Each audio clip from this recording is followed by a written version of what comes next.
Bon, ben, bonsoir à tous. Merci à tous ceux qui sont là d'être présents.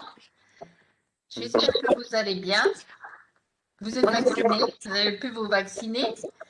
Et puis, vous voyez, la vie continue. Donc, on a pensé que même si c'était un peu difficile, c'était bien de pouvoir prendre le temps de se retrouver, de discuter de certains sujets. Ce d'autant on a des choses à partager aujourd'hui, comme vous allez le voir sur l'ordre du jour. Un point important, c'est bien sûr le rapport d'activité épidémiologique.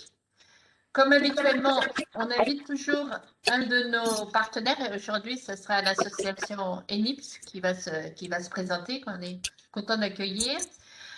On a un petit point sur le vote. On va voir si c'est possible ou non d'organiser ce vote par voie électronique. Un petit point sur les groupes métiers et puis on vous donnera aussi quelques informations sur les projets de formation, projet de réunion Corévi, projet post-CROI, etc. Vous voyez, donc on a un ordre du jour qui est bien fourni, mais on va essayer de finir à 20 heures. Donc, Philippe, je vous passe la parole, peut-être Oui, Philippe et oui. Jérôme, si vous voulez dire un petit mot Alors, d'introduction avant qu'on commence. oui, moi je voulais revenir sur l'ordre du jour et sur le point 3. Et on n'a eu aucun membre du collège 3 qui s'est proposé au bureau, donc il n'y aura pas de vote électronique et on informera l'ARS d'une carence de bureau puisque on n'aura pas, il nous manquera un membre du collège 3 au bureau et on ne peut pas le remplacer par un autre collège puisque on est normalement dans l'obligation d'avoir deux membres par Ouais. collège, les trois Donc, premiers on collèges. avait fait une annonce pour la Oui, vacance de ce poste, hein. Donc, exactement. d'accord. Donc, OK. Et Et donc, Jérôme, oui, pardon. Non, C'est bonjour Philippe. à tous. non, vas-y Jérôme. Oui, non, je disais bonjour à tous.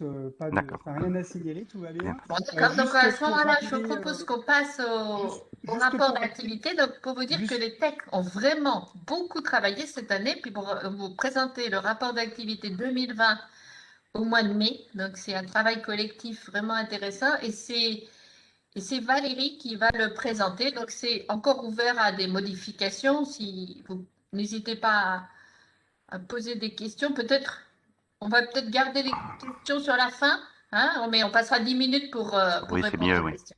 Ouais, c'est mieux. Alors, Valérie, c'est à vous la parole. juste une chose avant que Valérie donc démarre. On accueille également Claudine Duvivier et Antoine Chérec qui sont donc également membres du bureau. Et nous avons aussi Joré Guibéry qui est présent avec nous, Juliette Pavie qui vient également donc de nous D'accord. rejoindre. Je regarde la liste. Alexandra Compagnucci qui est également présent. Evgenia Evgenia. Krasnova qui est également Bonsoir, donc Evgenia. On a bien fait de commencer. Voilà, tout le monde est là. qui est Bienvenue. également donc membre du Bonsoir à bureau et tous, qui est Claudine. présente. Et puis on a effectivement donc des techs qui sont avec nous, dont Sandrine, Yanni, euh, je regarde les listes, Marie-Pierre qui est également présente, Alain Serge bien entendu, et puis donc Valérie Corinne, qui, Françoise bien sûr. Corinne, oui. Françoise, faut que tu arrêtes d'appeler France. Françoise, donc, qui est avec nous, Claudine, pardon, Corinne, qui est également avec nous, et donc Valérie, qui va vous présenter donc le rapport d'activité qui a été également préparé avec Agnès Crowe, qui est donc data manager et qui ne pouvait pas être présent avec nous ce soir. Voilà. Et je laisse la parole du coup à Valérie. Valérie, je vais rétablir ton micro parce que À vous la parole, Valérie. je pense que comme elle est en plein écran, ça va être un peu compliqué. T'as bien mon son. C'est Voilà, bon? c'est bon, Valérie. Oui, Oui, c'est on bon. vous entend. Allez-y. Voilà, donc je vais vous présenter le rapport d'activité 2020. Alors, en fin de compte, ce rapport se porte sur 13 établissements du Corévi qui ont déclaré une file active de 13 878 patients. Et on va ensuite analyser que 11 918 patients sur 12 établissements, car certains établissements, genre Fournier, ils n'ont pas de base comme nous pour pouvoir extraire leurs données, ils n'ont pas pu nous les fournir, hein.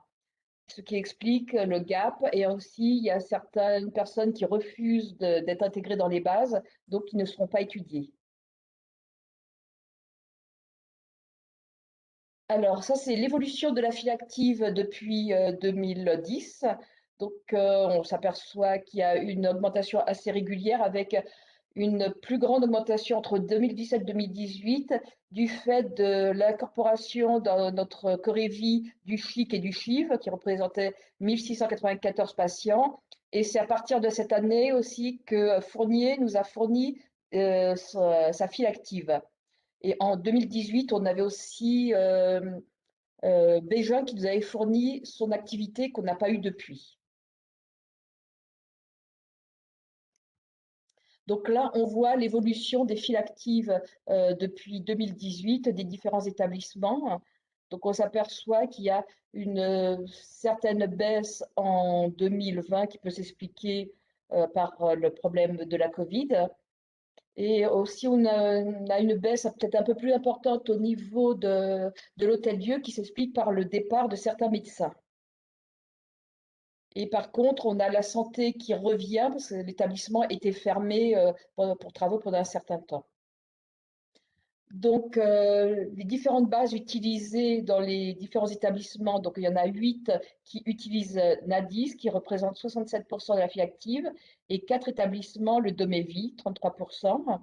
Donc, comme je disais tout à l'heure, il y a 3 établissements qui n'ont aucun de ces 2 logiciels, qui est Bry-sur-Marne, pour l'instant on n'a pas à leur donner, Bégin et l'Institut Fournier, qui a un propre logiciel, mais bon, pour l'instant, on n'arrive pas à avoir les données, ils n'arrivent pas à les extraire.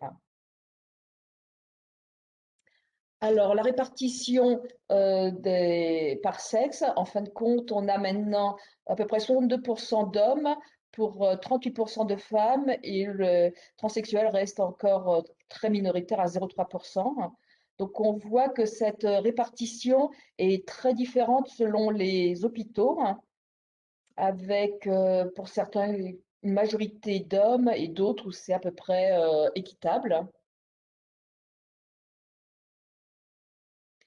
Les transmissions par sexe, les modes de transmission en fin de compte, maintenant c'est hétérosexuel en majorité, 51%, homo bisexuel c'est 33%, et pour les toxicomanes on est à 6%. On s'aperçoit aussi là, on est vraiment, c'est très hétérogène selon les hôpitaux, et ce serait plus les hôpitaux parisiens qui auraient plus de transmission homo-bisexuelle et en banlieue, ça serait un peu plus hétérosexuel. On voit une différence au niveau de la santé qui s'explique, c'est une population très particulière et c'est pour ça aussi qu'il y a plus d'inconnus parce que les gens passent rapidement et du coup, cette donnée est moins bien renseignée dans les dossiers.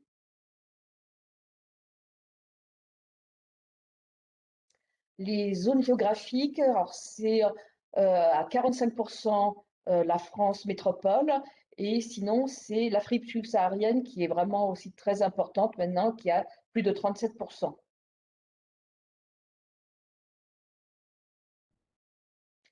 Alors on s'aperçoit maintenant que notre population vieillit. On a plus de 57% qui ont plus de 50 ans. On a pratiquement un quart qui ont plus de 60 ans et on a près de 6% qui ont plus de 70 ans. Et on s'aperçoit par rapport à l'année dernière que notre population vieillit.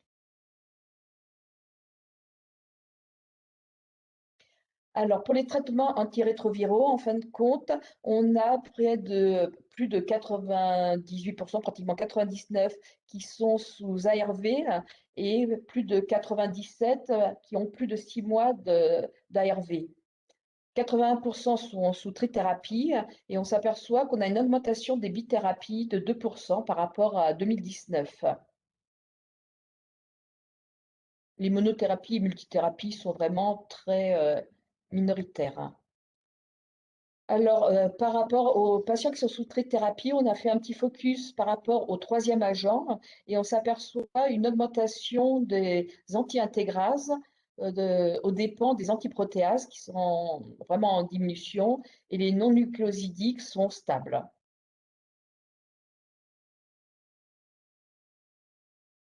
Le statut immunovirologique des patients est et donc à plus de 93% indétectables, de charge virale indétectable, avec des CD4 supérieurs à 500 à plus de 68%, et des patients avec des CD4 supérieurs à 500 et une charge virale indétectable à plus de 64, pratiquement 64%.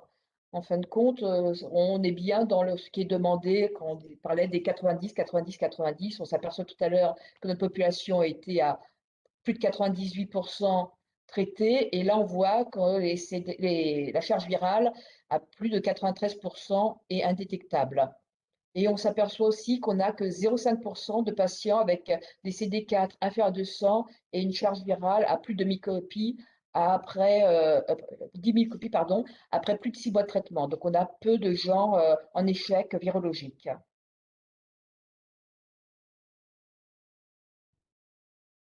Alors, par rapport aux co-infections, on a 5% de personnes qui sont co-infectées avec un antigène HBs positif et on a 11% avec un anticorps VHC et on avait uniquement 93 personnes qui avaient toujours un ARN VHC positif, dont 46 sont en cours de traitement en 2020. Alors, on a une diminution des données non renseignées par rapport aux co-infections, mais on a encore 6% des dossiers où on n'a aucune sérologie renseignée, aussi bien pour les hépatites B et C. Alors là, on va voir les maladies opportunistes en 2020. On s'aperçoit qu'on a eu 119 cas en 2020 et ce sont les tuberculoses qui ont été l'événement le plus important, où on a eu le plus. Après, il y a eu vraiment une baisse en 2019.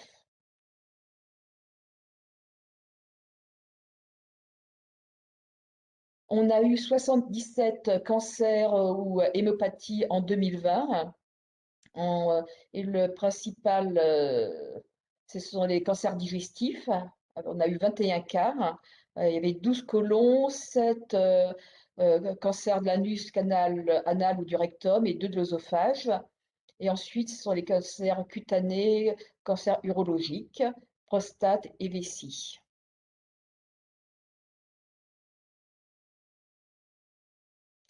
Il y a eu 66 décès qui ont été répertoriés en 2020 et on s'aperçoit que ce sont en priorité des causes non classantes SIDA. En priorité, la première cause sont les cancers non classants, ensuite ce sont les accidents vasculaires et après des problèmes pulmonaires. Est-ce qu'on peut poser des questions pendant l'exposé? Idéalement, on préfère les avoir donc tout à la fin, si tu D'accord. peux les réserver du coup, Alain. Oui, je prends des notes. Alors, on a fait une petite étude sur les patients qui étaient non revenus en 2020. Donc, on a eu 1435 patients qui ne sont pas revenus en 2020, qui étaient présents en 2019 et pas en 2020. Donc, sur ces 1435, il y a 661 personnes qui ont été prises en charge dans un autre centre. Il y a eu 64 décès. Il y a eu 570 personnes qui ne sont pas revenues et 140 qui, en fin de compte, ne sont pas venues en 2020, mais ont déjà repris rendez-vous en 2021 ou sont revenus en début d'année.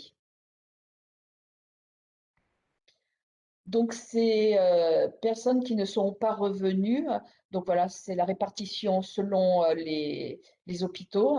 Donc, on s'aperçoit que dans tous les hôpitaux, c'est un peu plus important que les années précédentes, ce qui peut s'expliquer par le problème de la Covid. Les gens ont pu être bloqués à l'étranger ou ont préféré voir leur médecin, leur généraliste, plutôt que venir à l'hôpital.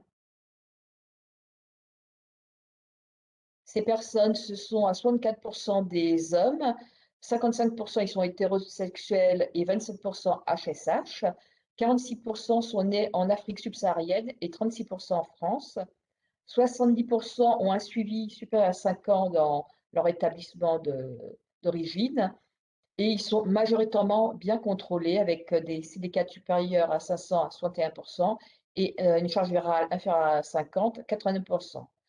Donc, pour ça, cette année, on ne parle pas de perte de vue parce qu'on se dit que ça peut être une surestimation par rapport à d'habitude liée aux contraintes Covid.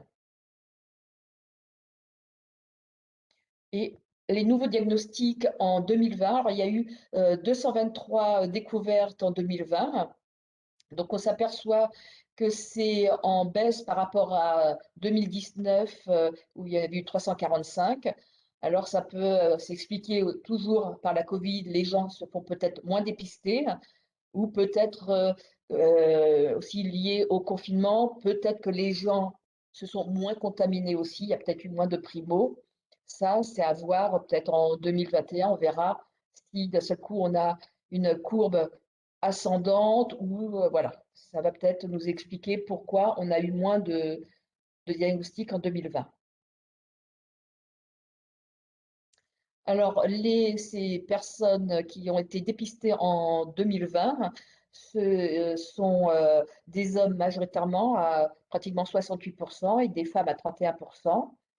Et on a eu un petit peu plus de transsexuels par rapport à l'année précédente, on a 1,4%, et 34% ont entre 15 et 30 ans, mais il faut noter qu'il y a quand même 7% qui ont plus de 60 ans. Donc, il faut toujours penser qu'après 60 ans, on peut être contaminé. Et les modes de transmission, ce sont pour la moitié des hétérosexuels et ensuite 38% des HSH ou bisexuels.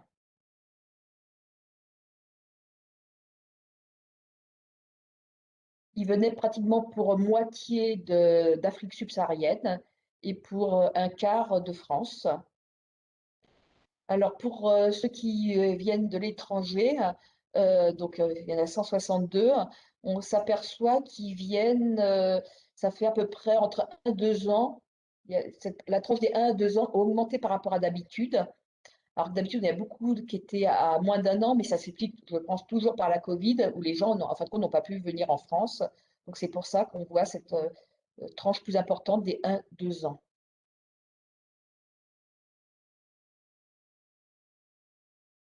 On avait à peu près 34% qui étaient déjà bien avancés dans la maladie parce qu'ils avaient des CD4 inférieurs à 200.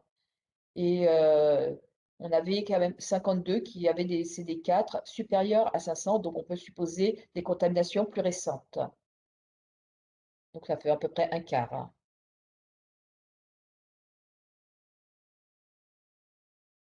Donc en conclusion, nous avons eu les données pour 13 services. 13 hôpitaux et on a eu donc dans notre Corée-Vie 13 878 patients qui ont été étudiés en partie. On a une diminution par rapport à l'année précédente de 300 patients, ce qui représente à peu près 2,1% de la file active.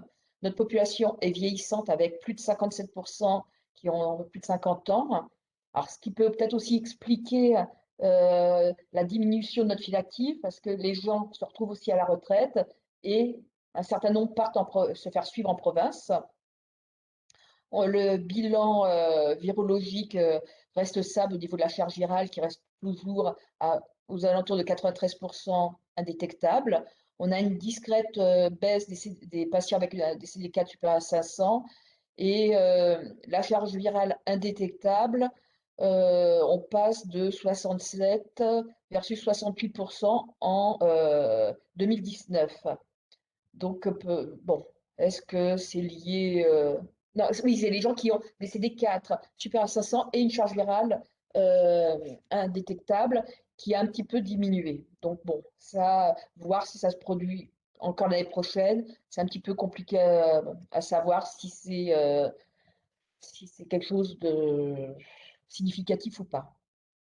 Les nouveaux diagnostiqués, donc 223 patients, sont à 61% ont moins de 40 ans, alors que notre population qu'on a étudiée de notre Corée-Vie, les autres sont à 19%. Donc on s'aperçoit que les nouveaux sont beaucoup plus jeunes que la population que l'on suit.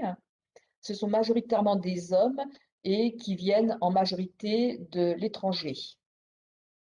Et alors, on a une file active pédiatrique de 177 enfants, 81 filles et 96 garçons qui ont plus de 10 ans, ce qui montre qu'on a très peu on n'a plus de contamination materno-fétale. Alors, des choses un peu à revoir, donc c'est notamment sur ces fameuses personnes qui n'ont pas qui sont pas revenues en 2020. Donc, il y aura peut-être une étude menée avec les techs et les médecins pour essayer de savoir en fin de compte ce qu'ils sont devenus, s'ils sont bien pris en charge ou voilà, s'il faut les faire revenir dans le soin, s'ils ont tout arrêté. Il y a peut-être certaines variables qu'il faudrait mieux renseigner dans les dossiers, comme les hépatites B et C, tout ce qui est lié au tabac, l'alcool, les produits psychoactifs qui sont assez mal renseignés encore. Les maladies opportunistes et les cancers, pareil, des fois, ça ne sont pas vraiment renseignés. Quand ça se fait dans d'autres établissements, on perd des données, hein. Et il y aurait des focus à faire sur les patients âgés de 15 à 30 ans et sur les différents types d'anti-intégrases qui sont utilisés maintenant. Quelle est l'évolution sur les anti-intégrases? Donc voilà, ça c'est les remerciements de toutes les personnes qui participent et de tout le Corévi. Merci beaucoup Valérie. Juste avant qu'il y ait donc des questions, je vais vous réouvrir donc et vous autoriser à réouvrir vos micros. Je voulais juste effectivement qu'on puisse accueillir les gens qui sont effectivement par téléphone, de manière à savoir donc qui ils sont pour le compte rendu. Je sais qu'il y a Lamia, alors j'ouvre du coup vos micros. J'ai fait une demande donc pour l'ouverture de vos micros. Si vous pouvez juste nous dire effectivement donc qui vous êtes, de manière à ce qu'on puisse le préciser donc dans le compte rendu. Et bonjour à Lamia, du coup, qui est arrivée par téléphone. Oui, bonjour Lamia. Et merci beaucoup Valérie, c'était une très belle présentation, vraiment, vous avez bien présenté. Donc la parole est à vous, voilà, c'est pas, ça sera officiel une fois qu'on aura bien discuté de ce compte-rendu. Donc n'hésitez pas à poser toutes les questions ou à faire les suggestions qui seraient utiles pour l'améliorer. Oui. Alain, Oui, j'ai plusieurs questions. Déjà, dans les remerciements, il faudrait mettre Silberman avec un S déjà. Ouais, oui. Il y a marqué un Z, Silberman, mais c'est Ah oui, Silberman. oui, je Bon. ne l'ai pas vu. Oui. Ah, parce que c'est sous les yeux, ça. Bon, Oui. indépendamment de ça, pour Valérie, quand on parle d'indétectable, il y a souvent eu une discussion entre ce qui est inférieur au seuil, qui peut être 20, 30 ou 40, et ce qui est considéré comme indétectable. On peut être détectable avec moins de 20. Donc, qu'est-ce qui est considéré parce que c'est pas pareil? Moi, je Oui, oui. Là, c'est par rapport au seuil, parce que tous les établissements ne peuvent pas renseigner, tous ceux qui ont Domévie, je ne sais pas s'ils peuvent mettre la donnée sous le seuil indétectable. Et c'est vrai que même nous, où on a cette donnée au niveau de NADIS, c'est très peu renseigné. Oui, oui, mais je préfère ça puisque moi j'ai toujours Oui, été opposé, comme vous savez, à ce qu'on mette détectable inférieur au seuil. C'est très bien. La deuxième chose, Valérie, ça concerne aussi bien les maladies opportunistes que les cancers, que les décès. mhm. Euh, Vous avez 14 000 personnes à peu près, enfin à un poil près. Est-ce que la centaine de tuberculose ou choses comme ça est très significativement différente de la population générale dans les mêmes catégories de personnes, c'est-à-dire les migrants sahariens par exemple, ou les cancers du côlon, 77 personnes qui ont un cancer du côlon, non, moins que ça, un peu moins Non. que ça. Enfin, Les cancers, c'est 21. Le côlon, c'était 12. oui, est-ce que 12 pour le cancer du côlon, qui est le plus fréquent des cancers apparemment, j'ai l'impression, enfin cancer digestif, est-ce Mhm. que c'est différent de la population générale sur 14 000 personnes? Je ne suis pas sûr. Mais bon, mais peut-être, hein, je ne sais pas ça. Il faut vérifier. Pareil pour les 66 décès. Avec 14 000 personnes, vous commencez à avoir des volumes très importants. Et Mhm. donc, quand vous avez des petits chiffres, parce que 66, ce n'est pas beaucoup. Bon, mais est-ce que 66, avec une population qui a vieilli, qui est au-dessus de Mhm. 70 ans souvent maintenant, est-ce que c'est différent de la population générale ou pas? Ça, il faut le mettre, je crois.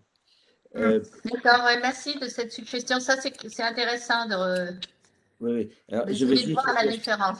Alors, le- à la réserve près, Alain, et ça, je voulais vraiment vous prévenir, ceux qui travaillent dans les services, les cliniciens, c'est probablement sous-estimé. Parce qu'en faisant le rapport avec les techs, on s'est rendu compte qu'elles elles prennent leurs données à partir de NADIS ou à oui, partir d'Orbis. Or, si vous laissez les données dans vos comptes rendus sans cocher l'onglet infection opportuniste, cancer ou décès, ça risque d'être sous-estimé. D'accord. Et donc ça, c'est vraiment important pour l'an prochain d'être un peu plus exhaustif. C'est vrai que nous, ça nous demande un peu plus d'attention. Mais voilà, quand on a une tuberculose, il faut la rentrer dans l'analyse. Un cancer, il faut aussi le rentrer dans l'analyse en plus du compte-rendu au médecin. Alors, ensuite, tout petits problèmes techniques. Le premier, c'est pour les personnes non revenues. Je ne dois pas être le seul à m'être trouvé en vidéo exclusive et sans possibilité de remplir NADIS. Donc, j'ai rempli NADIS jusqu'au 12 mars 2020, mais pas après. Donc, il y a forcément ma file active à l'Hôtel Dieu qui doit représenter une centaine de personnes qui n'est pas dedans, enfin, qui n'est pas dedans à partir de mars. Et je ne dois pas être le seul. J'ai 4 ou 5 personnes parties en province, notamment pendant la période de Covid. Donc, c'est partout pareil, je pense. Ça, c'est tout à fait classique. Et pour les nouveaux diagnostics, je voudrais vous signaler que moi, j'ai reçu pour un patient, pourtant j'ai eu plus que ça comme nouveau diagnostic, j'ai reçu pour un patient euh, une, une notice IDEO de Florence Lotte, mais je ne peux pas la remplir d'où je suis. Je ne peux pas la remplir parce que je n'ai pas ma carte CPS et je ne peux pas la remplir. Donc, il y a des problèmes techniques qui font que euh, euh, quand vous êtes à distance, uniquement en vidéo, c'est un peu compliqué de remplir un certain nombre de documents administratifs. D'accord. Donc ça, Valérie, vous avez une réponse à la question d'Alain sur l'idéo. Est-ce qu'on peut le faire à sa place s'il vous transmet les données? Ah bah si oui, nous on peut toujours rentrer si on a les informations, bien sûr que nous on peut saisir, hein. Ah bah, j'ai un patient qui est sur Nadis, par exemple, parce il a commencé en 2019, hein. Il est sur Nadis, mais j'ai reçu le papier fin 2020, quoi. Mm. Mais il est sur Nadis, on peut le déclarer à partir de Hôtel-Dieu, bien sûr, ouais. Alors c'est vrai, ce qui est bizarre, parce que régulièrement nous on a fait que chacune avec Agnès, on extrait régulièrement les patients, donc celui-là il a dû passer à Bon, la trappe parce que régulièrement on le fait. bon, bah, je vous enverrai, Ouais. j'ai scanné la feuille et je vous l'envoie par mail, d'accord? Alors, pour ta réflexion, Alain, sur les patients non revenus, c'est vrai qu'on a fait un petit check sur mes patients et on s'est rendu compte que parmi mes patients non revenus, en fait, il y en a pas mal. On a finalement envoyé des ordonnances au Pérou, en Afrique, à droite à gauche. Donc, ils ne sont pas vraiment inconnus. Donc, on va faire un travail avec les techs du Corévi, c'est-à-dire que les techs vont sortir par médecin la liste des patients non revenus pour que vous ayez votre liste de patients et que vous puissiez voir ce qu'il en est. Si vous pouvez revenir aussi vers les techs en disant bah, tel patient, finalement, je lui ai envoyé une ordonnance, un tel, et ça vous permettra aussi de voir qu'il y en a quelques-uns qui sont vraiment des non-revenus et que ça sera intéressant que vous puissiez les contacter pour voir pourquoi ils sont parvenus, ces patients-là. Mais vous voyez, je ne sais pas combien vous nous avez trouvé de non-revenus, Valérie, au moins 1400, je crois. Hein.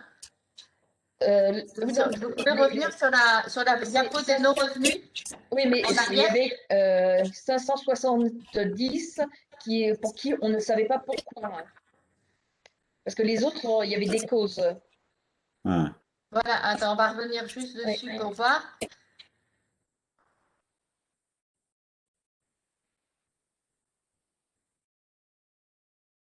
Voilà, non revenu. Voilà, c'est ça, les non-revenus. Parce que là, en fin de compte, il y avait 1400. Je peux faire celle après, peut-être. Voilà, parce que là, on avait les 560, on avait les 1435, mais il n'y avait que 570 pour qui on ne savait pas pourquoi ils sont parvenus. Et là, c'est par centre. Voilà. Donc, vous voyez ici, vous avez par centre les patients non revenus. Donc, si on regarde, par exemple, Hôtel Dieu, ça fait 91. Donc, on va envoyer à chaque médecin ces listes pour qu'on puisse voilà, avoir la vision sur nos patients non revenus et puis faire les actions en conséquence. Et si on a les contacts, ben, prévenir les techs. Donc, je pense que cette dia, elle devrait s'améliorer nettement une fois qu'on aura fait cette action. Alors, il y a Cécile qui nous dit quelque chose. Est-ce que tu peux lire la question de Cécile, Jérôme? Attends, c'est peut-être dans le chat. Oui, Oui, bien bonjour. sûr. Alors, Ah, bonjour Cécile. Est-ce que vous T'as réussi? m'entendez?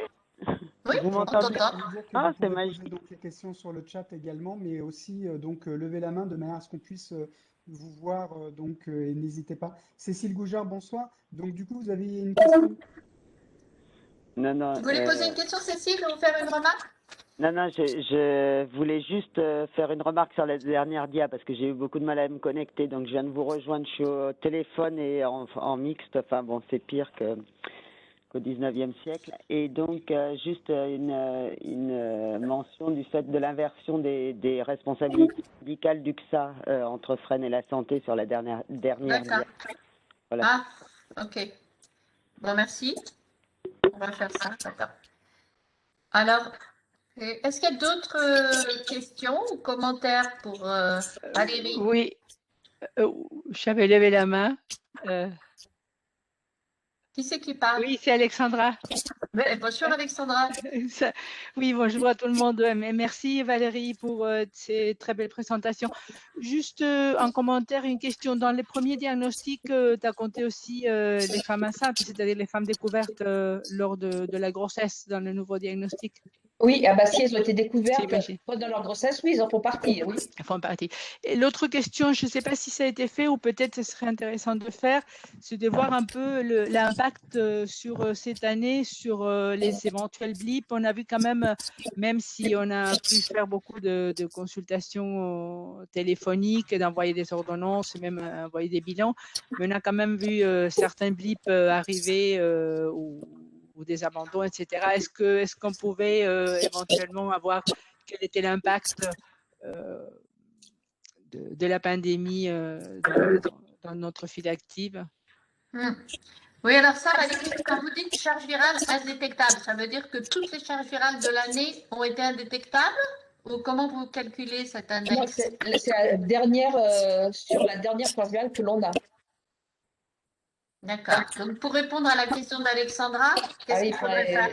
Il faudrait revoir, un peu compliqué, il faudrait voir au niveau des dossiers l'évolution des charges virales sur une année. C'est une autre question. Ah Oui, ah oui, oui, non, c'est- c'est juste une remarque parce que c'est vrai que c'est du fait d'avoir repris les consultations en présentiel lors de la deuxième étape, ça a été quand même assez important parce que tout ça s'est beaucoup amélioré par rapport à la première fois. Donc ça, c'est peut-être quelque chose qu'on peut faire l'année prochaine. Au lieu de regarder que la dernière charge virale indétectable, voir est-ce que toutes les charges virales faites dans l'année sont indétectables ou est-ce qu'il y en a une positive. Mais on ne pourra pas le faire sur 2020, quoi. Ça, ce pas des données faciles parce que les techs, comme vous savez, on n'est pas tous sur le même logiciel. Donc déjà, les techs font leur rapport, l'envoient à Agnès qui mouline ça, ça prend du temps. Donc il y a certaines choses qu'on peut garder comme dans vos suggestions, mais pour l'an prochain. Bon, c'est noté. Par contre, il faudra définir une valeur de blip. À partir de quand vous dites que c'est un blip? Est-ce que c'est 37 copies par rapport à 20 copies? Est-ce que c'est 500 copies par rapport à 40? Il faudra être un peu strict là-dessus. Moi, à mon avis, on prend 200, non? 200, parce que sinon, on va en discuter. On va en discuter, oui, parce que Ok. D'autres questions sur la présentation?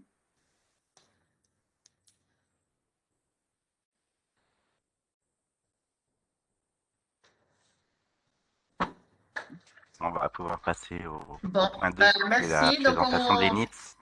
oui, Merci tout à encore fait. à Valérie, merci aussi aux techs et à notre data manager Agnès. Les techs qui ont fait un véritable travail cette année pour que on puisse avoir effectivement l'intégralité donc des données à temps et puis qu'on puisse effectivement avoir tout ce qui va autour de manière à ce que ça se passe au mieux. Donc, on va donner la parole à Cédric Péjou, qui est de l'association ENIPS, qui va se présenter et qui va faire une présentation de l'association. Ah, bienvenue, Monsieur Péchou, et merci d'avoir accepté l'invitation. Alors, je vais te mettre, Cédric, ton PowerPoint de présentation.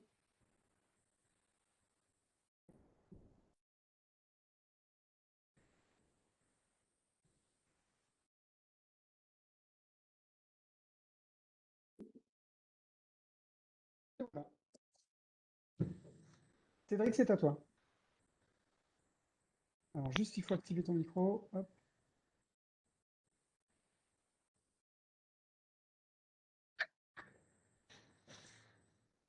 Vous m'avez entendu auparavant ou... Là, maintenant, on On t'entend. commence juste à vous entendre, là. Ah, d'accord, ok, donc je parlais dans le vide en fait. Ok. Ouais, voilà. Ok, donc je recommence. Donc bonsoir à tous, je suis donc Cédric Péjou, je suis délégué régional de l'association ENIPS depuis 11 ans et je suis très heureux de vous rejoindre donc ce soir pour la présentation de notre association l'ENIPS. Donc nous ferons un focus davantage parisien et de France.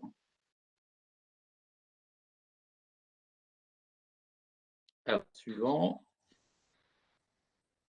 La structure existe aujourd'hui depuis plus de 30 ans. Initialement, cette structure a été créée en 1990 avec l'appellation SNEG, qui est le Syndicat national des entreprises gays. Elle comprenait alors deux pôles, un pôle dédié à la prévention et un deuxième à l'activité syndicale. Suivant.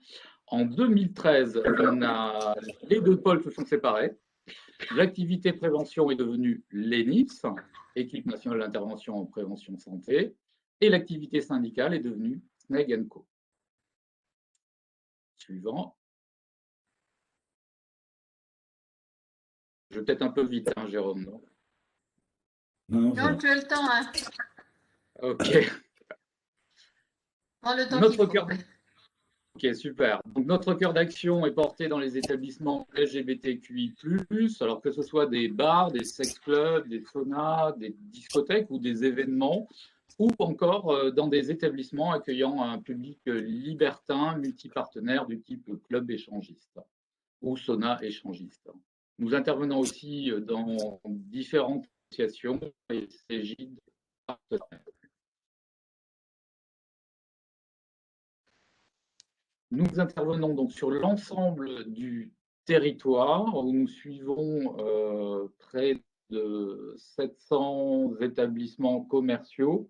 Alors, certains chiffres que vous allez voir sont issus de 2019. Il y avait 800 établissements commerciaux. Aujourd'hui, on est à 700 établissements commerciaux, donc 100 en moins, qui sont une baisse significative qui s'explique en partie vu la baisse d'activité et c'est rajouté bien sûr la Covid. Nous suivons également 110 associations avec une équipe de terrain qui est composée de 30 salariés, dont 3 sur Paris pour couvrir 110 établissements parisiens. Nous couvrons l'ensemble du territoire national, mais à Paris, nous ne sommes que 3. J'aimerais que nous soyons beaucoup plus. Merci. Suivant.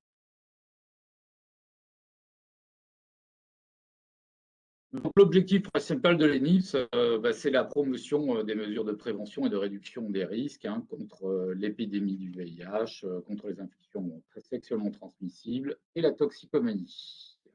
Suivant.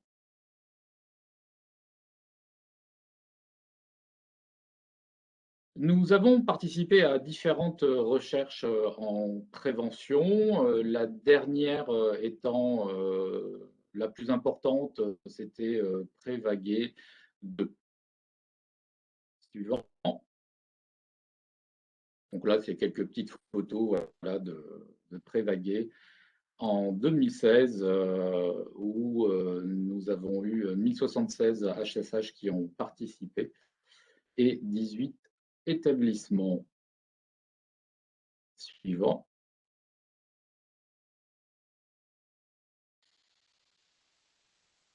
Là, tu peux toutes les mettre, Jérôme. Merci. Voici la composition des différentes activités de l'ENIPS qui s'articulent autour de l'animation du réseau d'établissements partenaires. Donc, nous avons un pôle santé sexuelle avec des entretiens de santé sexuelle, du TROD VIH, VHC, des autotests bien sûr, et des entretiens PrEP avec 2 permanences qui sont tenues à l'Institut Alfred Fournier. Une centrale d'achat qui permet aux exploitants qui ont des établissements avec un parcours sexuel de se fournir des préservatifs lubrifiants ou du matériel de prévention à moindre coût. Cette prise en charge est faite par les exploitants, mais par exemple, une boîte de préservatifs, en passant par nous, il faut compter dans les 6 € les 144 préservatifs. C'est ce qui permet de pouvoir mettre à disposition du plus grand nombre dans les établissements de la prévention en libre service totalement gratuitement. L'ENIPS, c'est donc une centrale d'achat de 3,2 millions de préservatifs vendus en 2019, 2 millions de dosettes de gel lubrifiant. C'est également un pôle santé mentale avec de l'éducation thérapeutique du patient à l'Institut Alfred Fournier, un programme qui est coordonné par David Friboulet, sexologue, dans lequel nous participons, notamment moi en tant que sophrologue.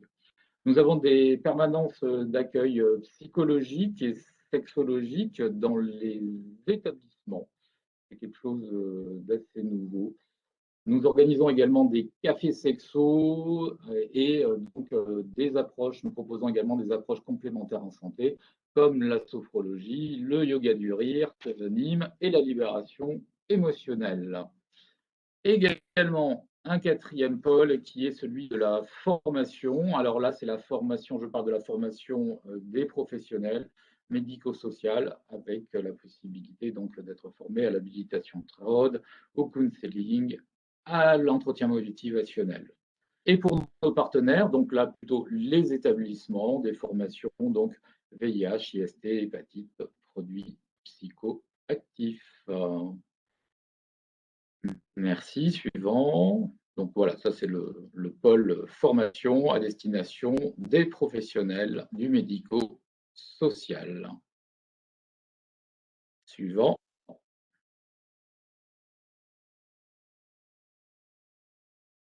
Nos interventions dans les établissements. Voici un petit focus de notre activité au sein donc des établissements commerciaux à Paris, en Île-de-France.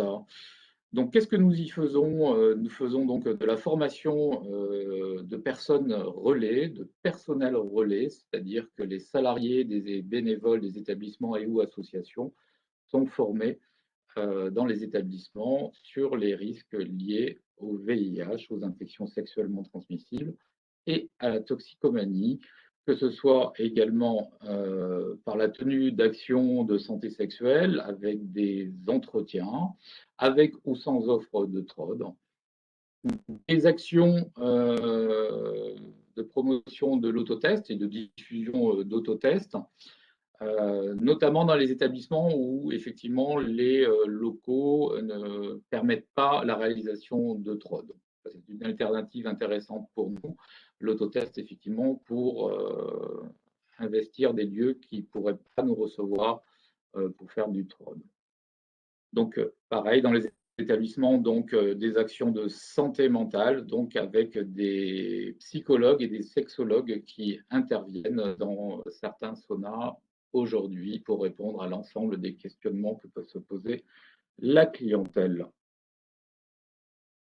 Nous faisons également toujours dans le cadre des établissements des actions d'aller vers au cours de tournées qui sont menées régulièrement dans le Marais principalement, où nous organisons donc un circuit de 30 établissements, 30-35 établissements, où nous allons faire la promotion de la santé, que ce soit sur les terrasses ou à l'intérieur des établissements, avec des équipes ludiques. L'idée, c'est d'avoir une approche ludique de la prévention dans les établissements. Suivant. Auprès des associations, nous, là aussi, donc, nous proposons des formations individuelles aux salariés, aux bénévoles ou aux usagers des associations. Là aussi, nous proposons des actions de santé sexuelle avec des entretiens, des actions de santé mentale avec, pareil, l'intervention de psychothérapeutes et sexologues, des actions PrEP de consultation communautaire et l'animation de séances de sophro, yoga du rire, libération émotionnel. Suivant. Voici un petit focus 2019, une synthèse de quelques chiffres. 2020 donc ayant été un peu bousculé pour les raisons que nous connaissons tous, donc j'ai préféré effectivement vous proposer ces chiffres issus de notre rapport d'activité de 2019. Donc Paris toujours 3 équivalents temps plein, 3 salariés. L'ENIPS, c'est on dit près de 60 000 documents de prévention distribués dans les établissements LGBTQI et libertins, documents de prévention. Donc 180 000 dosettes de lubrifiant environ, 2626 litres de gel pour les sex clubs.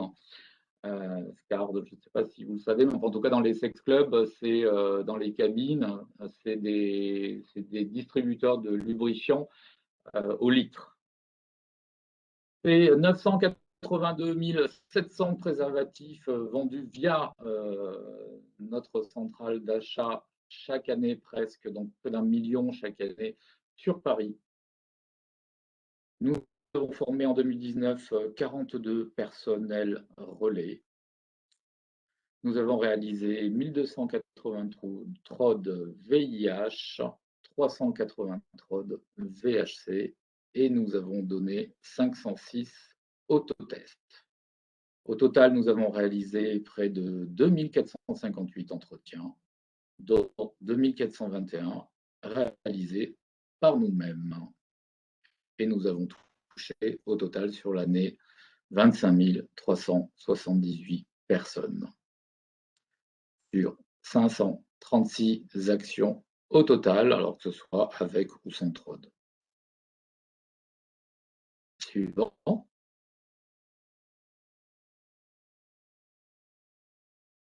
Alors voici un petit détail des 536 actions qui ont été menées à Paris en 2019.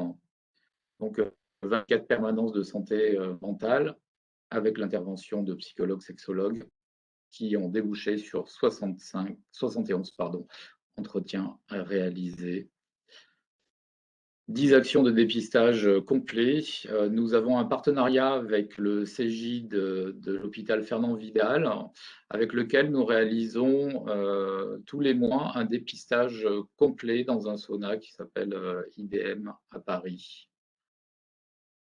288 actions de santé sexuelle avec offre de dépistage, donc du TROD, dont une semaine de dépistage que j'ai mis en place en 2019 qui s'appelle Break la post-santé. L'idée de cette nouvelle action de semaine de dépistage, c'était de réunir un petit peu toutes nos actions, en fait, de les réunir sur une semaine et de les proposer et de les faire connaître au plus grand nombre dans les établissements. Essayer de créer des passerelles avec des psychologues, des sexologues, faire connaître tout ce qu'on fait, en fait. Donc, sur les 1292 TROD de VIH que nous avons réalisés en 2019, 12 ont eu un rendu positif et nous en avons suivi 7. Nous avons réussi à en suivre 7 où nous avons eu la confirmation et nous les avons suivis sur plusieurs rendez-vous. 393 TROD VHC donc ont été réalisés et nous avons eu 2 positifs. 506 autotests VIH donc, qui ont été distribués. Alors là, en 2019, on n'a pas eu de retour sur les autotests. On a tout essayé. On a tout essayé. On n'a pas trouvé. Alors là, il semblerait qu'on ait trouvé un nouveau système. Et depuis cette année, et grâce un petit peu au Covid, pour une fois, c'est pas coutume, en tout cas, on a réussi à avoir des retours autotests, dont 2 positifs. Nous avons donc fait réaliser 5 accompagnements spécifiques en Cégide suite à l'annonce d'un TROD VIH positif. J'ai réalisé 85 séances de sorologie dans le programme d'éducation thérapeutique du patient de M. Friboulet à l'Institut Fournier. Dans le cadre de ce programme, nous accompagnons donc des personnes ayant des maladies chroniques et ou chemsexeurs. Et nous avons suivi, enfin j'ai suivi pour ma part en tout cas, 14 personnes, 7 PVIH, 7 chemsexeurs, pour une moyenne de 8 séances par personne. Les actions de santé communautaire sur la PrEP. Nous avons donc 2 permanences à l'Institut Fournier, le lundi et le vendredi. Nous en avons réalisé en 2019 105. 311 personnes ont été reçues, dont 98% étaient des HSH et 2% de personnes trans. 79% des personnes sont engagées dans un schéma en continu et 21% à la demande. Donc on voit bien que la prédominance est sur le schéma en continu. Leur lieu de résidence est principalement Paris et ensuite le 92 et le 93, la Seine-Saint-Denis. L'âge médian est de 25-34 ans, 40%. Ensuite, 18-24 ans, 19%, c'est intéressant. 35-44 ans, 19%. 40-54 ans, 13%. 55-64 ans, 7%. Plus de 65 ans, 2%. Nous avons réalisé 15 actions événementielles dans les établissements ACHH en partenariat avec Santé publique France, avec qui nous collaborons régulièrement sur les actions ludiques, donc principalement dans les discothèques au cours des tournées que nous faisons des établissements. Ça nous permet en tout cas de mutualiser l'ensemble du matériel et les moyens humains qui nous font souvent défaut. Nous avons réalisé 4 actions de sensibilisation des professionnels de santé au lieu HSH et leurs pratiques. Vous êtes d'ailleurs tous bienvenus lors d'une prochaine présentation dans un établissement de sexe. Suivant.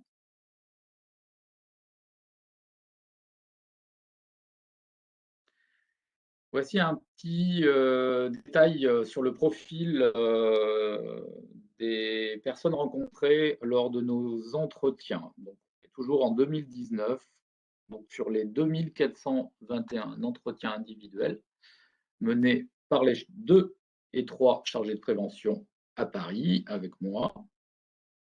Donc, au niveau de l'âge, on est sur 25-34 ans, 28%, un âge médian, donc 28% de 25-34 ans. Le genre, sans grande surprise, ce sont majoritairement des hommes. Et nous avons quand même 6% de femmes. Pays de naissance, une majorité avec 78,3% nés en France. Ensuite suit le Maghreb et ensuite l'Europe et l'Afrique subsaharienne. Au niveau du lieu de résidence, comme je disais, donc on est principalement sur Paris, mais quand même avec une proportion non négligeable de personnes qui habitent en région parisienne, 34,8%. 70% des personnes, des HSH qui ont participé à nos entretiens déclarent avoir eu plus de 10 partenaires par an. 43% des FSF déclarent avoir eu plus de 10 partenaires par an aussi. 26% des hommes hétéros déclarent avoir plus de 10 partenaires par an.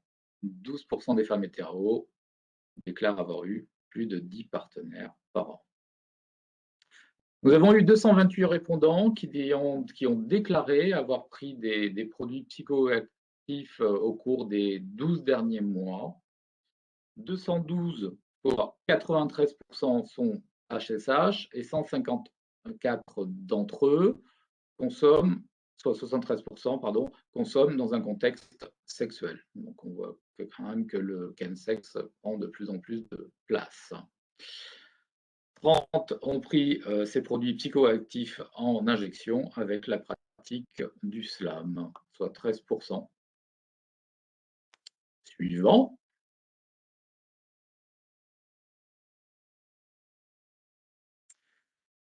Voici ici le dispositif que nous mettons en place dans les établissements. Alors vous pouvez voir un petit panneau en bas. Hein. Ce petit panneau, on peut le retrouver dans la quasi-totalité des établissements LGBT de Paris. Donc un panneau d'information dédié uniquement à la prévention. Des documents de prévention qui sont issus soit de nos propres créations ou de nos partenaires. Ensuite, on voit les deux tubes, ce sont des distributeurs que l'on appelle chez nous des Pipe Life. Donc, ce sont des distributeurs qu'on trouve dans les parcours sexuels. Donc, un distributeur de préservatifs et un distributeur de gel lubrifiant.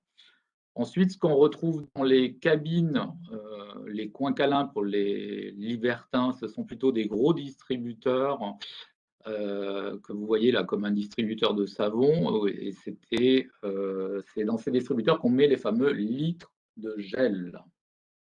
Ensuite, on a un petit bracelet Sona. C'est un bracelet qui est donné lors de l'entrée des clients, que les exploitants donnent à l'entrée aux clients, où les gens ont non seulement la clé de leur vestiaire, et à l'intérieur du bracelet, qui est rempli par les exploitants, un préservatif et un gel lubrifiant. Et enfin, la petite affichette qu'on voit sur le traitement post-exposition, ce sont des affichettes qu'on peut retrouver régulièrement, que nous disposons dans les casiers de vestiaire des saunas. Ça, c'est une des dernières campagnes de prévention que nous avons créées, dans laquelle nous avons proposé à des artistes de travailler sur les thématiques, des thématiques comme la PrEP, le TPE, le TASP, charge virale indétectable. Donc, chaque artiste a eu carte blanche pour créer un flyer, une petite documentation sur le sujet.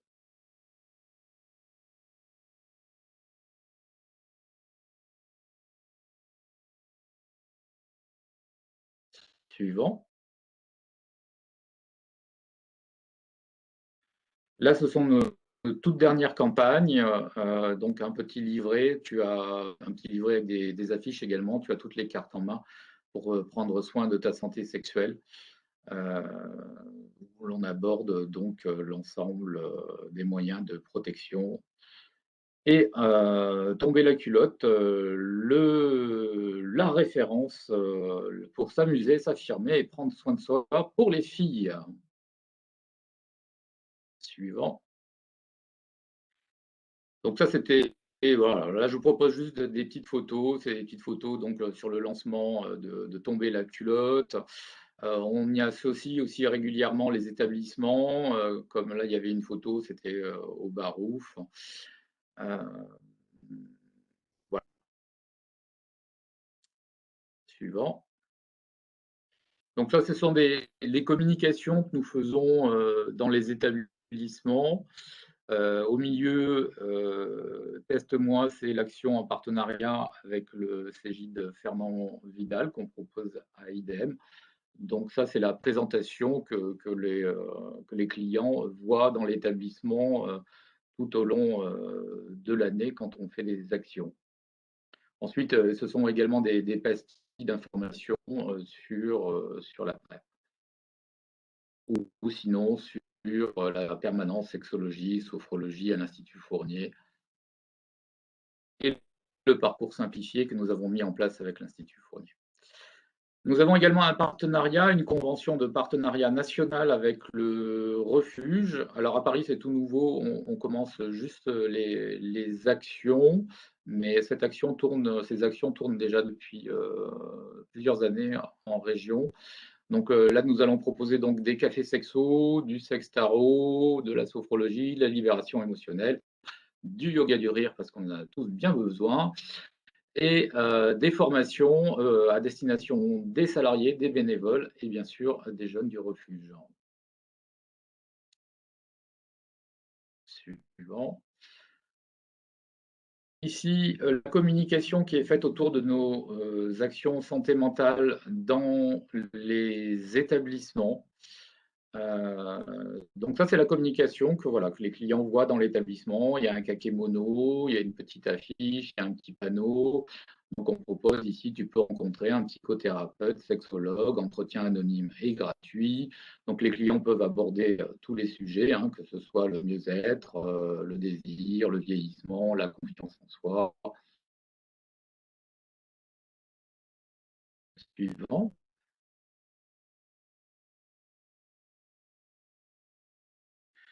Ça, ce sont les approches complémentaires en santé. Donc, voilà, la sophrologie, le yoga du rire et la libération émotionnelle. Suivant.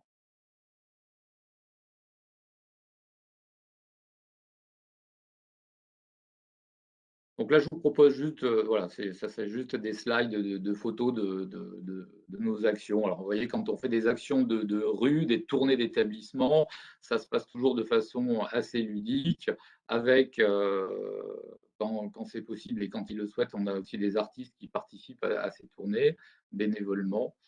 Et puis, on donne beaucoup de sa personne, comme vous voyez, là, nous avions fait le thème Mary Poppins. Suivant.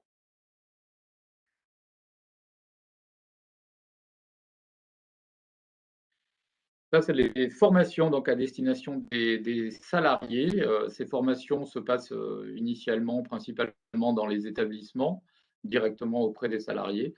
Dans le contexte Covid, nous les avons mis en place à nos bureaux. Et comme les exploitants ont du temps en ce moment, ils en ont profité pour venir se faire former et être à la page, notamment sur les problématiques liées au chemsex. Ça, c'est le petit flyer qu'on donne aux exploitants. On en parle. Voilà, ça, c'est la petite présentation qu'on donne aux exploitants pour les inviter à nos formations. Donc, des formations diverses et variées, hein. Ça peut être des focus sur la vaccination, sur les hépatites, donc le chemsex, le préservatif, le HPV, ou les sérodiscriminations. Suivant.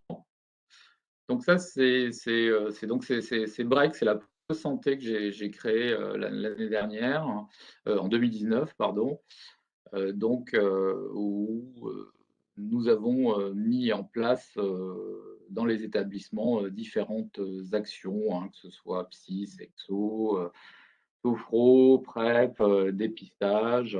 C'était aussi l'occasion de rencontrer les Cégides avec qui nous avons des partenariats et de poser toutes les questions que les personnes se posaient à des médecins, des professionnels de santé. Et c'est toujours intéressant aussi d'avoir des médecins qui interviennent dans les établissements pour nous.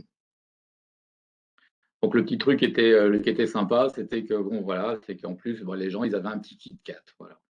C'est pour ça que ça s'appelle Break la pause santé. Suivant. Les actions auprès des libertins. Donc on suit depuis quelques années les salons de l'érotisme à Paris qui réunissent à chaque édition plusieurs milliers de personnes. Ça, c'était une des dernières éditions où nous avions réalisé près de 400 dépistages, dont 2 positifs. Suivant. Donc des actions pareilles, hein. Là, on est sur des actions de rue, quelques photos avec notre partenaire SexoSafe. Suivant. des actions de solidarité où là, on avait fait des actions, on avait notamment quand il y avait eu les attentats à l'époque, c'était à Orlando, on avait fédéré l'ensemble des établissements autour de messages d'amour et de bienveillance. Suivant. Nous participons également beaucoup aux événements fétichistes de la scène parisienne et nous proposons différentes actions de prévention sur ces événements. Suivant. Des actions sur un autre événement qui s'appelle la Fierté Ours, qui dure une semaine à Paris. Et là aussi, nous intervenons sur la plupart des événements qui sont programmés au cours de la semaine, que ce soit discothèque ou même une croisière, comme vous pouvez voir. Suivant.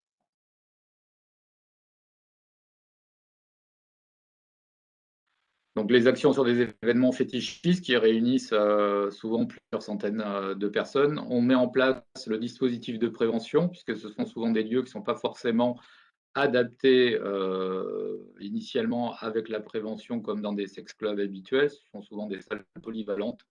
Et donc nous mettons en place l'ensemble du matériel de prévention dans les établissements.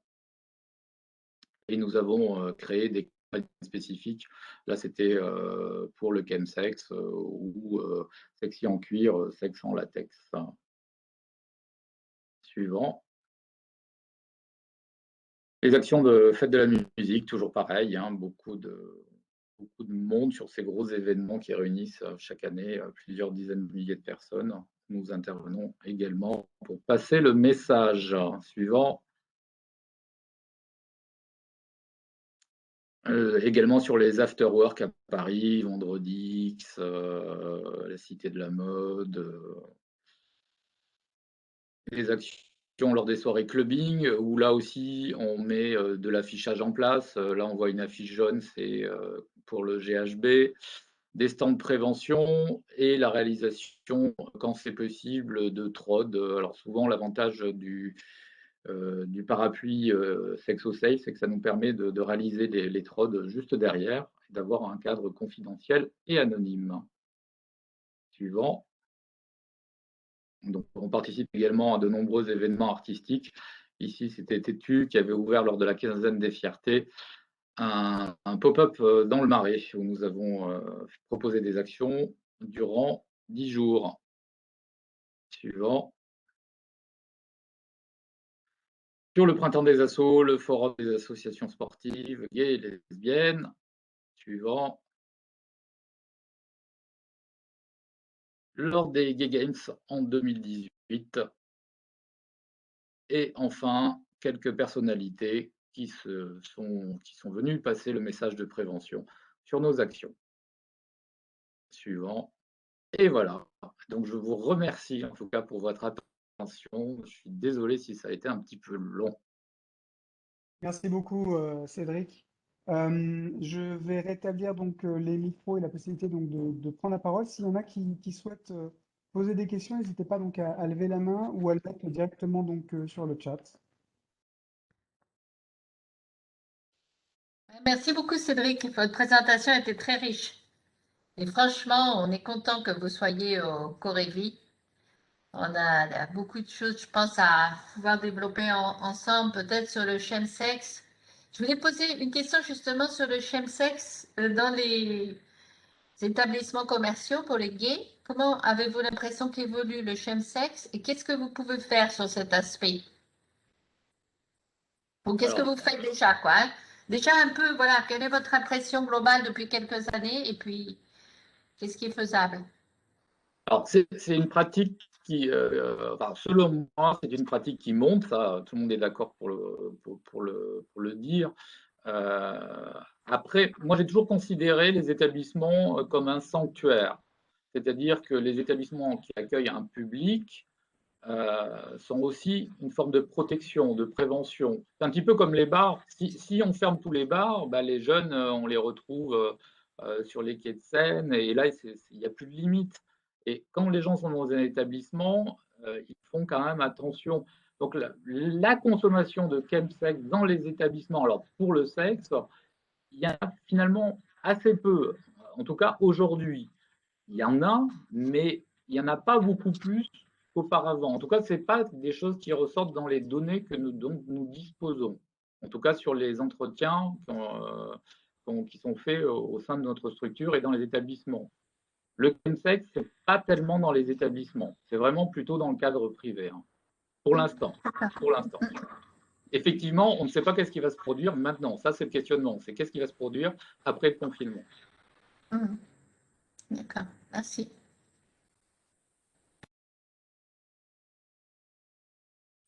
D'autres questions?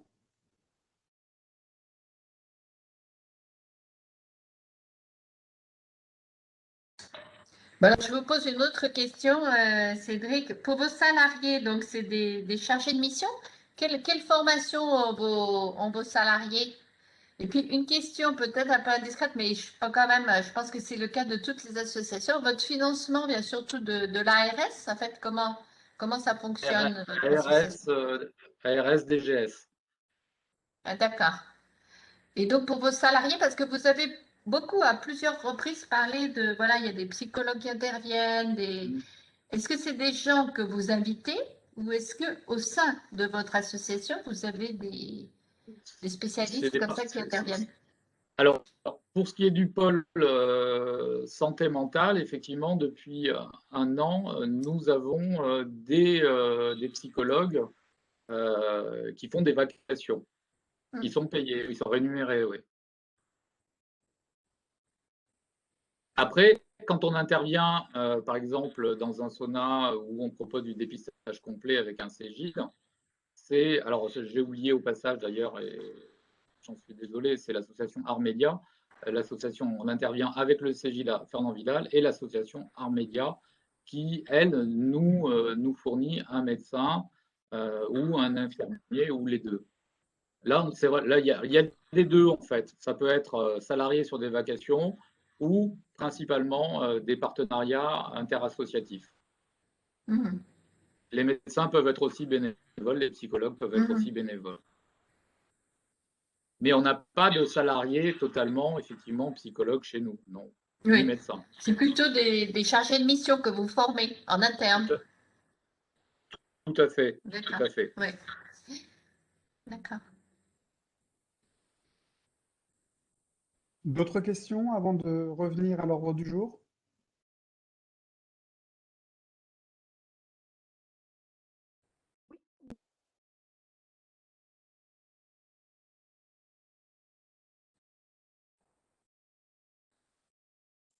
Allô, est-ce que vous m'entendez? Oui, on vous Oui, entend. c'est C'est Eugénia. Oui, merci beaucoup pour cette présentation. J'avais une question pratique parce que, en fait, Santé publique France ne s'occupe plus des préservatifs.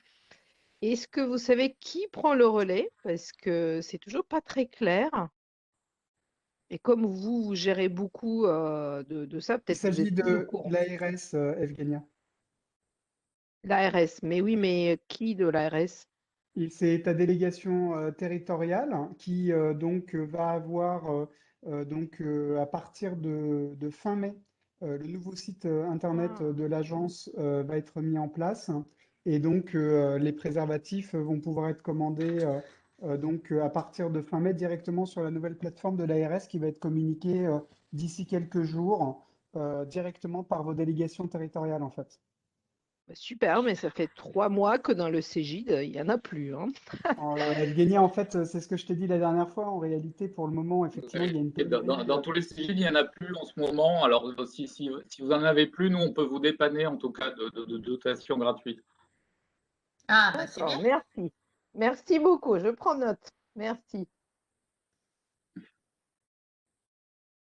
On passe au point numéro 4. Philippe, je te laisse reprendre du coup la main sur le point numéro 4 que j'affiche. Oui, comme la MIA est arrivée peut-être pas au tout début, on avait le point 3 qui était l'élection d'un membre du bureau du Le Collège point 3. Mais donc on n'a pas eu de titulaire du Collège 3 qui a voulu donc prendre ce rôle au bureau, tout en sachant que on arrive à la fin du 3e mandat des Corévi. Il y aura un renouvellement des membres et un nouveau bureau dans le premier trimestre de l'année prochaine. Donc, on enverra un procès-verbal de carence de bureau à l'ARS d'ici peu pour leur dire qu'il manque un collège 3 au bureau. Donc, pour le point 4, je vais laisser la parole à Dominique Salmon sur le groupe national sur la réflexion des métiers des Corévi en lien avec les étudiants de l'ESSEP.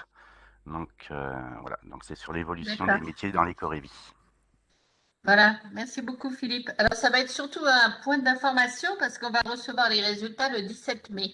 Mais c'est quand même un point important pour vous dire qu'au sein des présidents et vice-présidents des Corévi, on a créé un groupe, une sorte de collégial, si vous voulez, on se réunit régulièrement et au sein de ce groupe, on a 2 axes de travail en particulier. C'est un, de faire un point sur les métiers en Corévi et leur évolution, et un autre groupe qui est sur l'avenir des Corévi. Comment est-ce qu'on va évoluer?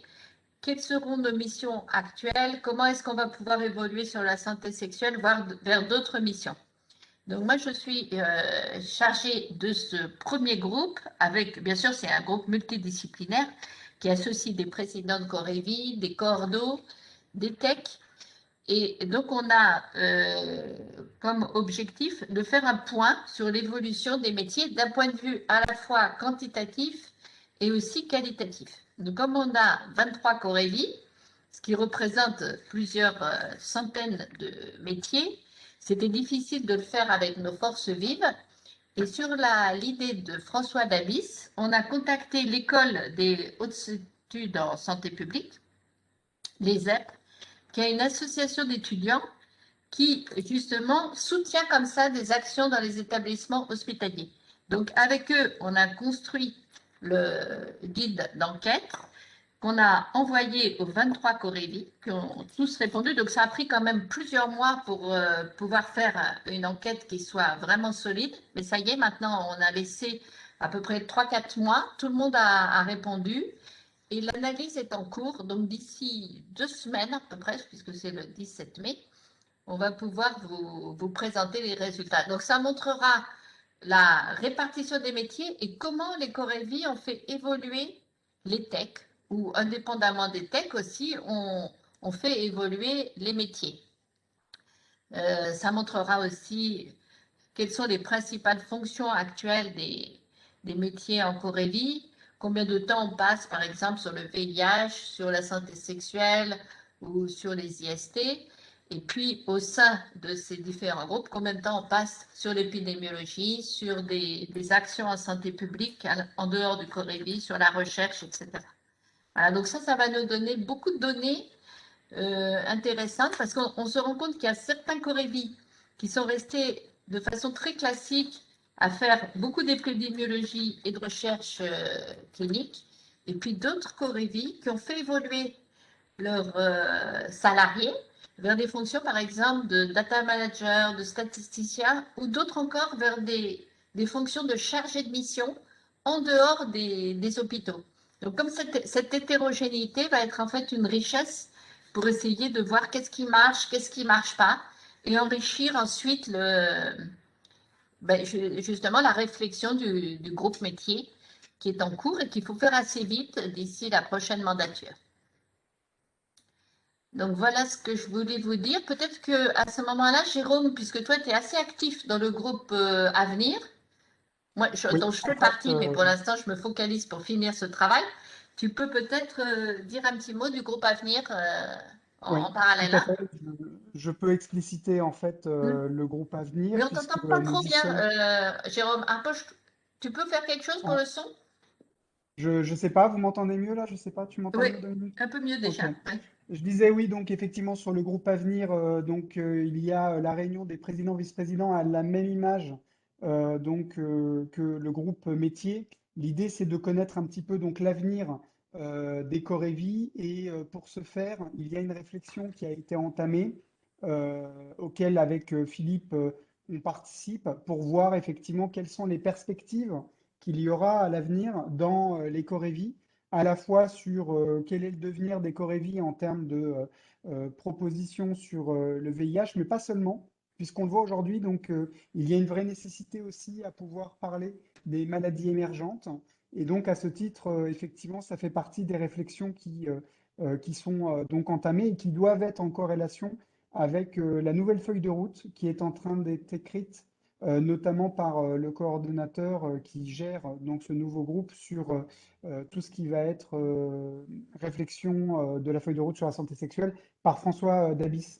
Donc du coup, il y a une vraie réflexion à la fois sur les métiers, mais aussi sur le futur des Corévis et puis le futur donc de la santé sexuelle.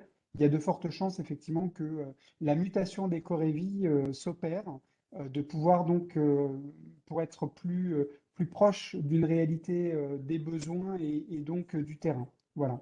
Et donc pour le Coréville de France Sud, Dominique est parti donc sur le côté métier, et puis avec Philippe, qui est donc cordo donc du Coréville, on a souhaité donc pouvoir nous partir sur l'avenir des Corévilles. Voilà. Et c'est une feuille de route qui doit être conclue avant la fin de l'année, justement pour pouvoir donc avoir un nouveau rôle sur la prochaine mandature qui intervient donc également à la fin de l'année. Alors, il n'y a pas de décisions encore qui sont prises, hein, mais c'est vrai que certains voudraient qu'on reste vraiment sur VIH santé sexuelle. On sent la pression de certaines ARS qui voudraient qu'on aille sur des maladies chroniques. Enfin, pas l'ARS Île-de-France, hein, mais dans certaines ARS, on a cette pression, alors que ce n'est pas du tout notre spécialité. Et puis, certaines réflexions, ça en intercorévie, où on se dit, ben, on a une compétence pour les maladies émergentes, voilà, le VIH, etc. On a été beaucoup sollicité par la crise Covid. Est-ce que c'est pas plutôt si on doit s'élargir vers les émergences qu'il faudrait aller? Mais il n'y a pas encore de décision qui est vraiment prise pour l'instant. On est au stade vraiment de réflexion, de travail interne. Et ce qui est important de préciser, c'est que de toute façon, ce ne sont pas les Corévis qui trancheront. En réalité, le groupe métier et le groupe avenir des Corévis viennent en plus du groupe GIN et pour faire effectivement donc des propositions à la DGS. Donc du coup, pour l'instant, on en est à ce stade-là. On est effectivement dans des stades d'audit et de réflexion. Le GIN, pour ceux qui ne connaissent pas, c'est le groupe d'interface nationale, en lien avec la DGS.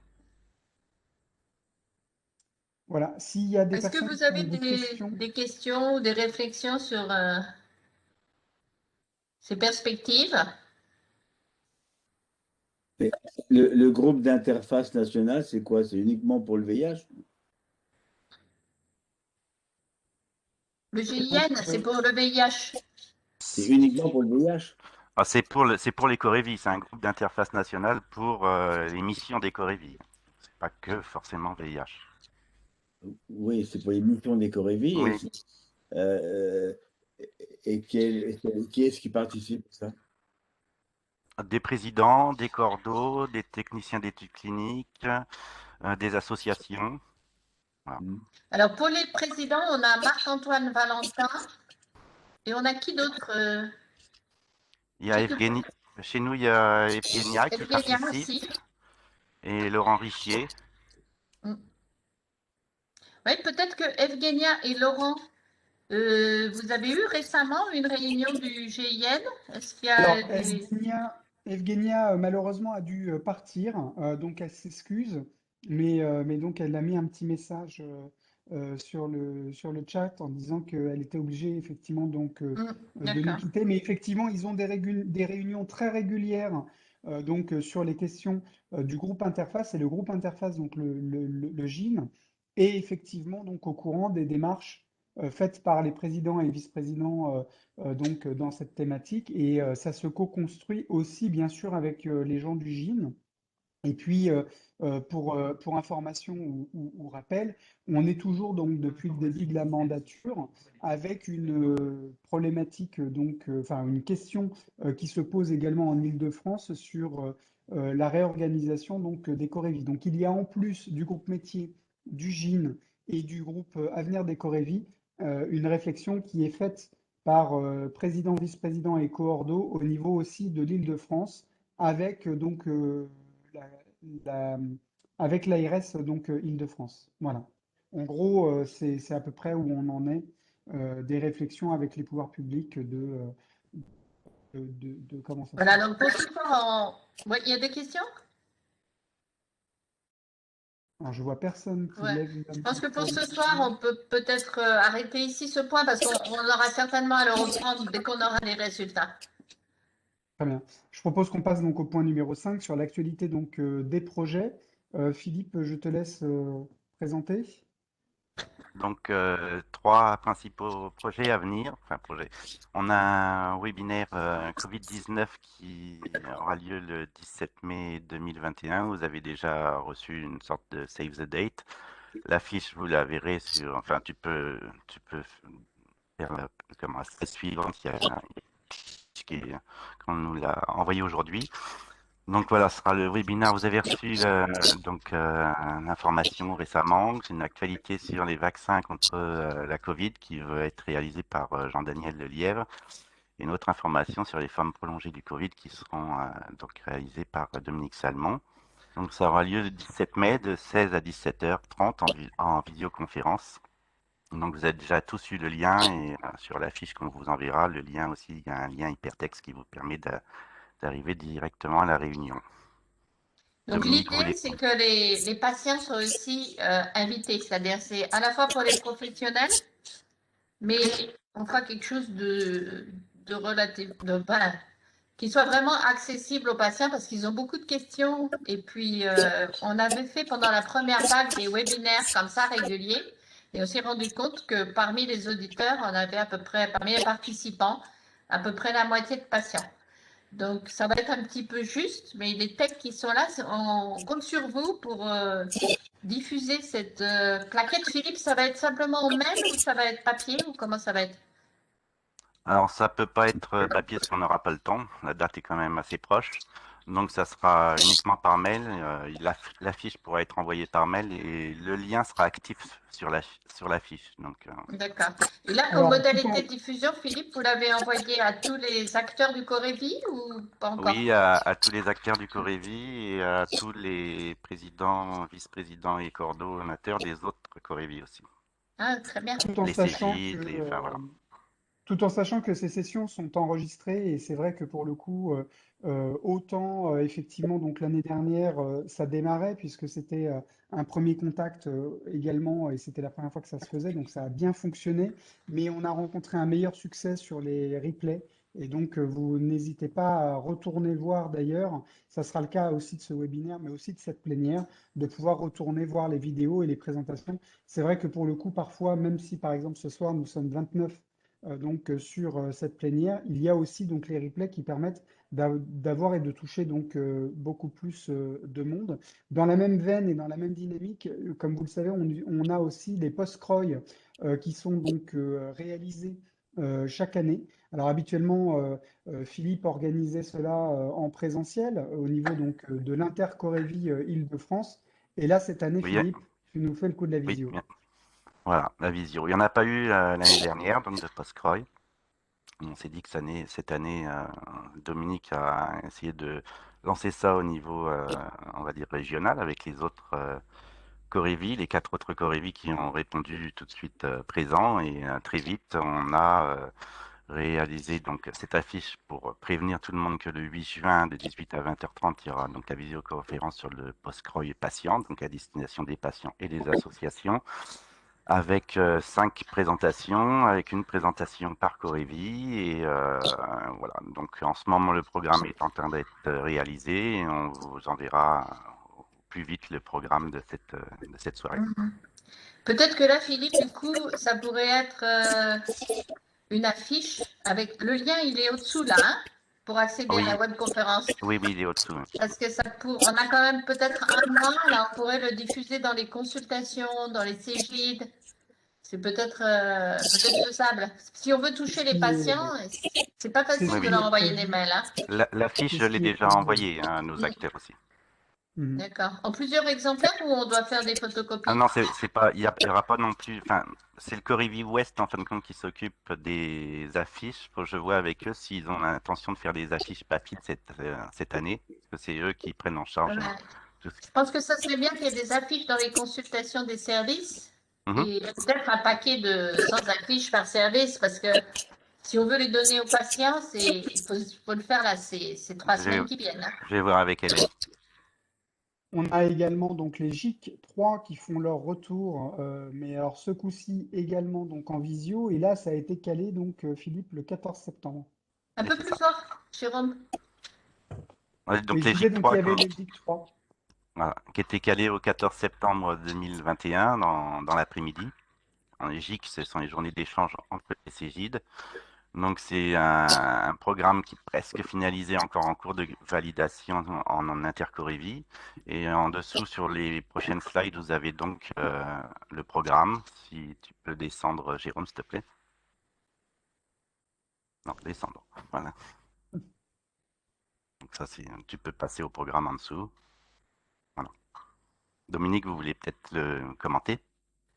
Voilà, donc c'est un programme qui a été fait en intercorévie. Donc l'idée, c'est que tous les Cégides ou ceux qui s'intéressent aux ILC dans les différents corévies Île-de-France puissent être représentés dans les intervenants ou dans les modérateurs. Et la journée, elle est vraiment destinée aux acteurs des Cégides, pas seulement les médecins, tous les acteurs.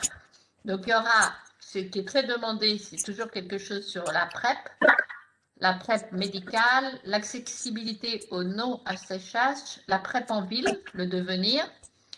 Ensuite, une formation IST. Donc voilà, ce qui a été choisi cette année, c'est bouche, sexe, anus, tout ce qu'on peut voir en Cégide, sous forme de cas cliniques.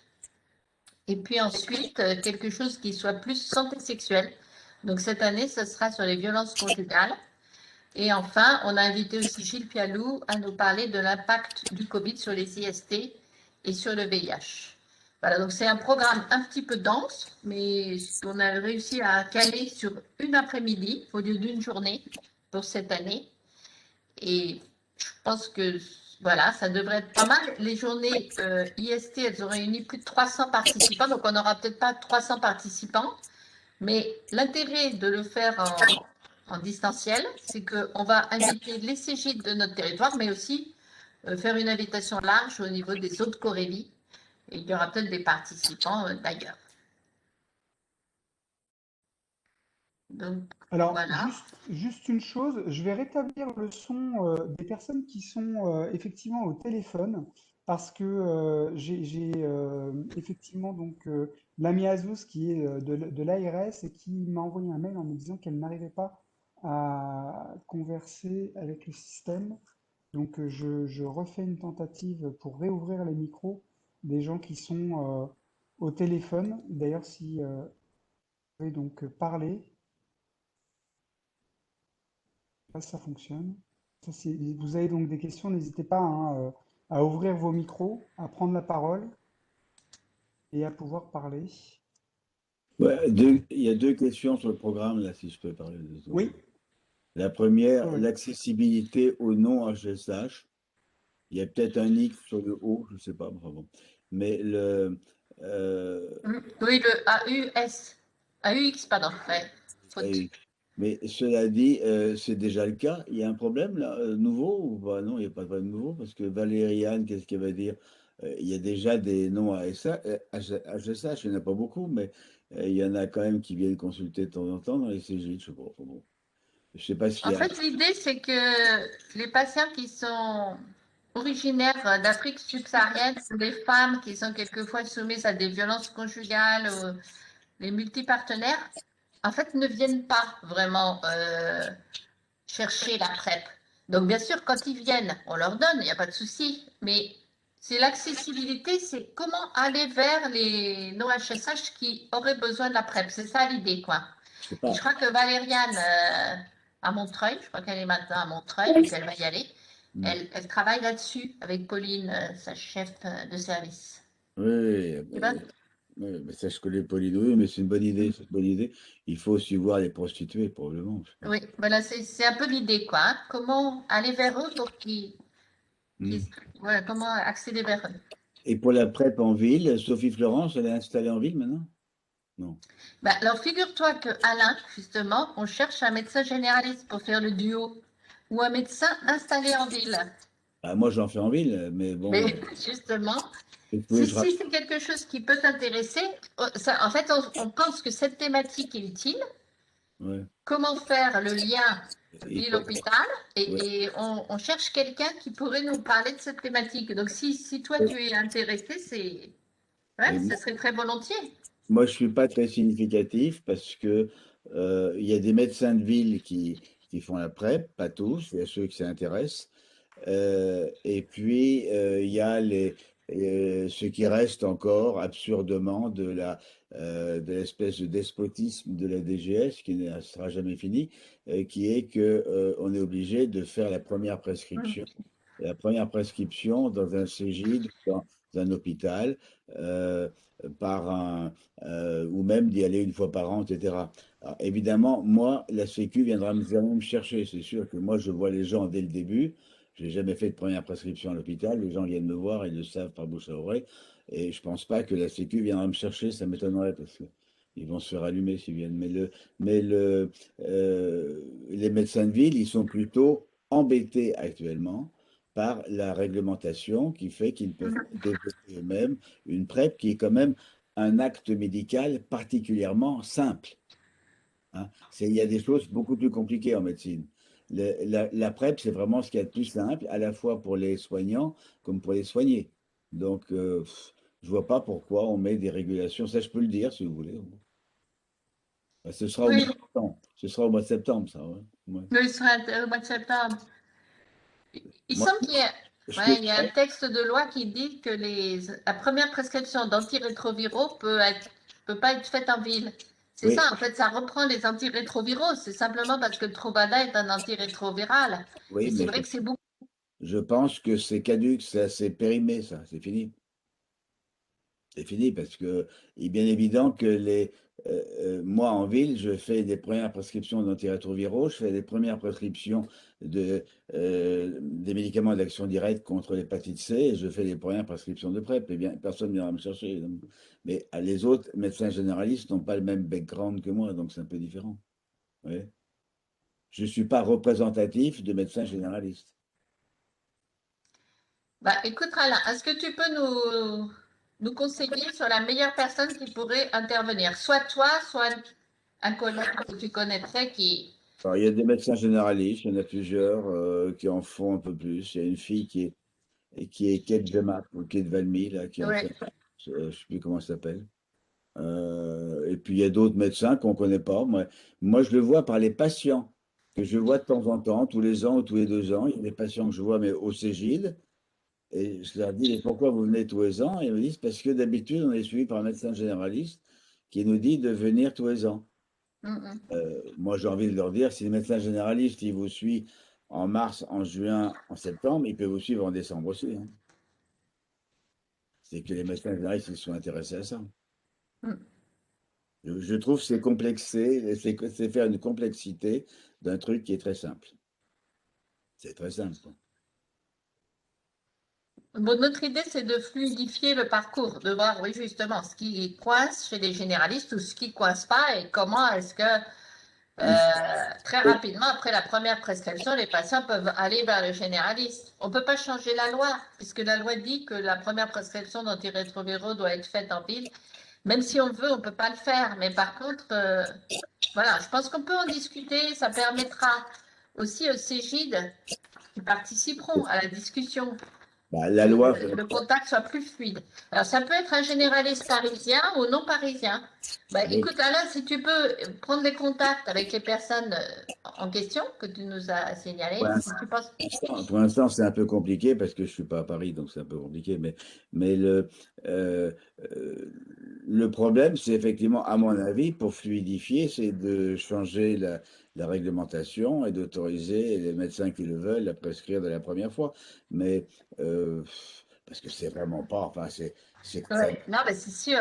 Bah, ça, ouais. ça demande pas une RCP quand même, des décisions d'après, faut pas exagérer quand même, non? On n'est pas à une discussion de chimio, non? Donc, On est là-dessus, tu vois, avec Jean-Michel Molina aussi, est vraiment embêté. Il y a une action qui est en cours avec la collégienne des infectiologues là-dessus, bon. vers la DGS. Mais ça nécessite un changement du texte de loi, c'est complexe. Oui, probablement. Ouais. Oui, probablement. Nous avons Priscilla Piron qui Ouais. dit que effectivement certains médecins du Ah, cabinet merci pour. ISPO, docteur Genet et docteur Lassen, qui font effectivement de la PrEP en ville, l'ISPO de Nation et l'ISPO de Ourcq. D'accord, Voilà, donc ça peut être effectivement une information qui est d'accord. également Priscilla, intéressante. est-ce que vous pourriez nous envoyer même carrément les coordonnées ou au moins prénom et quartier qu'on les retrouve? Ah oui, bien sûr, je vous enverrai leur mail même, hein. Ce sera plus Ouais, facile pour bon, les c'est top. contacter. Donc pour info, ils sont au Cégide de Fernand-Vidal, donc ils ont une activité un peu à l'hôpital et ils Oui, sont oui. aussi en Oui, ville. Mais très tous bien. les On va leur proposer de collaborateurs de leur participer. centre sont- Ouais, Oui, je vous mais envoie ça. s'ils sont affiliés à un Cégide, ils n'ont aucun problème pour faire la première prescription. ouais, c'est ça. Oui, mais il y a beaucoup de leurs collaborateurs aussi qui travaillent pas du tout à l'hôpital et qui font de la PrEP en suivi en ville. Donc ça peut Oui, être, oui, mais c'est pour ça il faudrait favoriser ça, je pense. Il faudrait favoriser ça. ouais, je vous envoie leurs coordonnées. Ok. Mm, mm. Merci. Bon, très bien. Xavier, tu voulais dire quelque chose? Xavier, il faisait un pouce en disant que c'était bien. On est content que tu sois là. Ben, comment ça va? Alors, Ah, tu Xavier, peux il faut pas juste parler. que tu réactives ton micro, en D'accord. fait. Attends, je vais rétablir le son. Normalement, ça va se mettre sur Mais t'as toi. pas son. On t'entend, oui. Alors, il faut juste que tu aies un micro, en vrai, hein. Bon, il n'a pas de micro.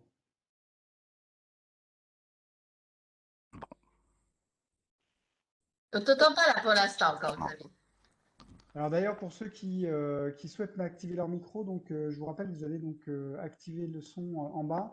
J'ai Marie-Josée qui me dit que Dr Cécile Goujard souhaite donc prendre la D'accord. parole.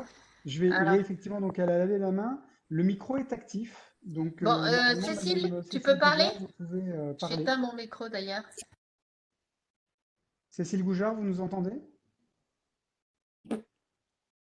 Le micro est actif.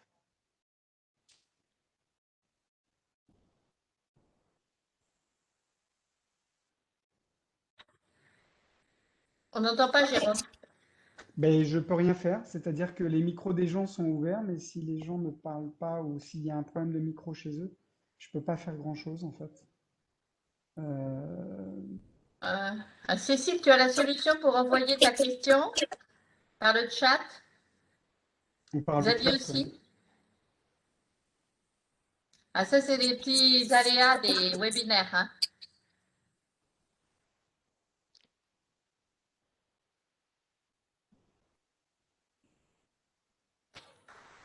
ouais, je sais pas bien. Cécile vient de mettre un mot là. Elle Ouais. vient de mettre un Ah mot. oui, justement, Cécile, il me semble que le. Tu peux nous en Alors parler donc, de ce. Ouais, c'est Cécile, dommage, Cécile franchement, qu'elle n'ait Goujard, pas le son, Cécile. Cécile Goujard donc disait, je vous signale que le CNS vient de publier un avis sur la PrEP. Oui. Effectivement, le CNS Eh a ben, envoyé un justement, avis. mais c'est dommage qu'on n'ait pas le son parce que ça serait super que tu puisses nous en parler. Moi, je l'ai vu. Alors, j'ai vu l'avis, je l'ai reçu ce matin, moi. Alors, Xavier Donc, dit qu'il est d'accord. effectivement Et est-ce que cet excellent avis et Cécile Goujard dit qu'il n'est pas autorise les médecins de ville à une primo-prescription? Je pense pas, Cécile, du coup. Je sais pas, j'ai pas lu. Ah, je me reconnecte. Cécile Goujard Ok, va essayer super. donc de se On reconnecter. t'attend. Effectivement, il y a eu un avis qui est tombé du CNS aujourd'hui. Donc du coup, voilà. J'en profite du coup pour demander s'il y a d'autres questions en attendant que Cécile Goujard se reconnecte.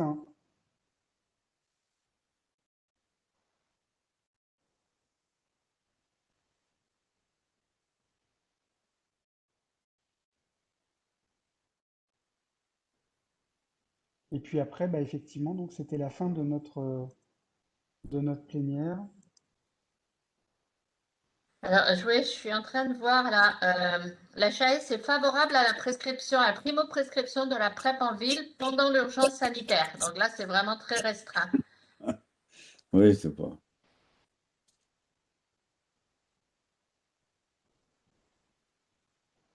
Et je sais que le Conseil d'État avait toqué ça, cette demande de primo-prescription en ville. Oui, mais Au mois de janvier, ça n'avait pas été c'était possible. retoqué, c'était retoqué par le Conseil d'État sur un problème juridique. Donc je Oui, pense que c'est ça. effectivement, ils sont en train de refaire la boucle de tout le monde entre le CNS, la HAS pour effectivement le représenter probablement, Oui. c'est ça. Mais ce qu'il faut, c'est que les. Ouais, c'est ça. Le Truvada soit. Ah, ça, c'est bizarre. Il faut que le Truvada n'ait pas le même statut, Truvada en PrEP, le même statut que les antirétroviraux. Donc, c'est un peu compliqué. Parce que c'est vrai qu'une première prescription d'antirétroviraux, ça relève d'un médecin spécialiste, vu qu'il faut quand même évaluer l'ensemble du patient, la résistance et tout un tas de choses. Alors que la PrEP, c'est plus simple, en effet. Mais comme les drogues ont le même statut, ça a bloqué.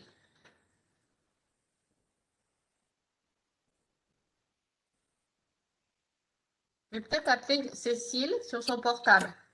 On va. Alors, Cécile Goujard est revenue. Je ne sais pas si du coup...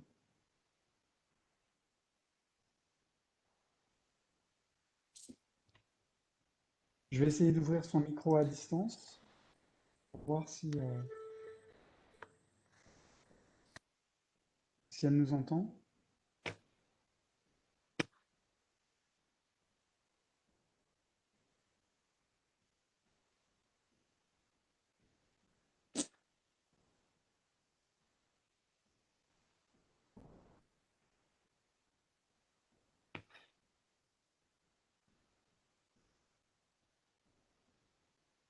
Bon, ça a l'air d'être un peu compliqué.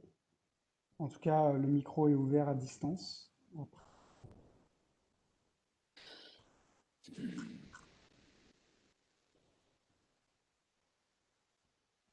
S'il n'y a pas d'autres questions.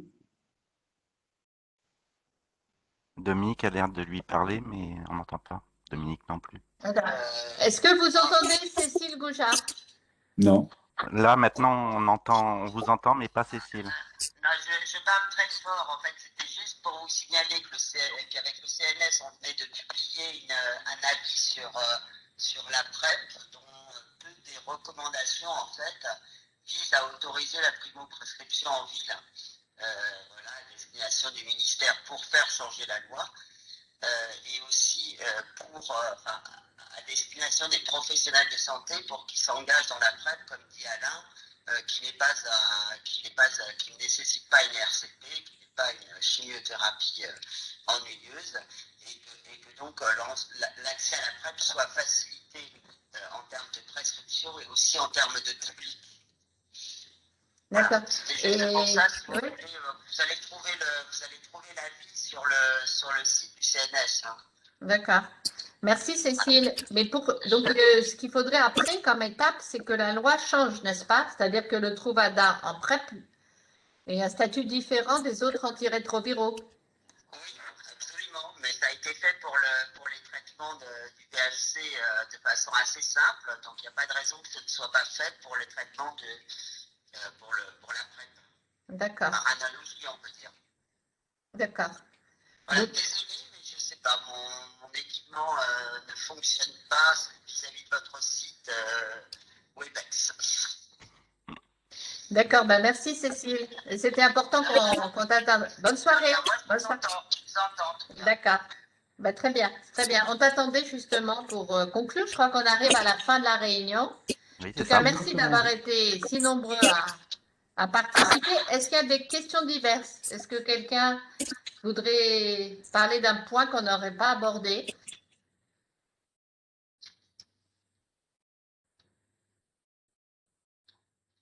Donc, écoutez, merci pour ces échanges et puis à très bientôt. Alors, bonne soirée. Bonne soirée à Bonne tous. soirée à tous. Merci à tous. Bonne soirée. Au revoir. À bientôt. Bonne soirée à tous. Au revoir. Au revoir. Bon, bonsoir Cécile.